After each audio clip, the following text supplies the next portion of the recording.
Congressman Ronnie Jackson, who was Trump's doctor, is demanding that President Biden take a cognitive test or drop out of the 2024 race. Congressman Greg Murphy is here. He's a doctor and he chairs the Republican Doctors Caucus. So, Congressman, welcome to the show. Do you think Biden should have to take a cognitive test?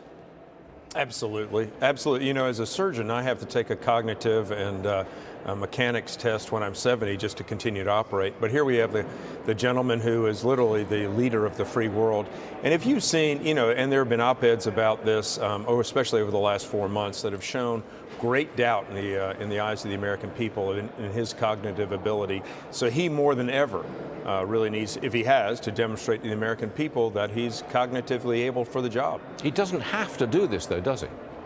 No, he doesn't, but he should. I think he owes it to the American people, and his fact that he doesn't want to just honestly displays a bit of arrogance. But it sets up a very difficult situation, doesn't it? Supposing the cognitive test results come in and he's not doing very well.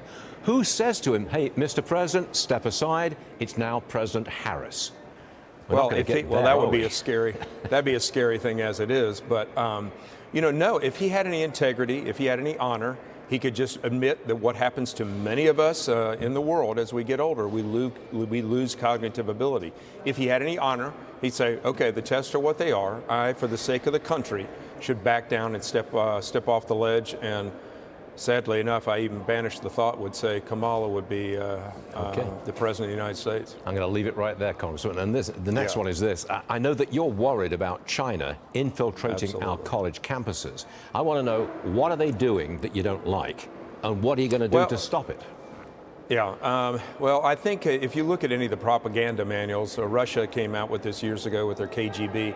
The way to overthrow a country without a ballistic fight is through the educational system. We see it in the young ages now, and we see it on college campuses. If you look at what's happened on the college campuses, Confucius Institutes, which, as their CCP propaganda director has said, it's one of the best ways they have to push their communist propaganda. Also, if you look at what happens with the Chinese students that are brought in, they pay full tuition. So colleges and universities who are tuition starved love these individuals. They don't have to give them financial aid or any of the other things.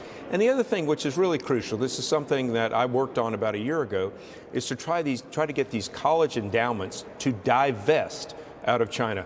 You know, the great plight applied a year ago was for colleges, and I knew this when I was on my alma mater's board of trustees, was to divest out of fossil fuels. But today, we are actually enabling a country which has which has blatantly said they are our greatest adversary and they want to take over the world. Why are colleges and universities investing in that country that only promotes communistic ideals? So I think we're attacking it on many different fronts. We have to win this war. We have to get essentially American investments out of China. And our colleges and universities should not be on the vanguard of this. We hear you. Congressman Greg Murphy, thanks so much for joining us.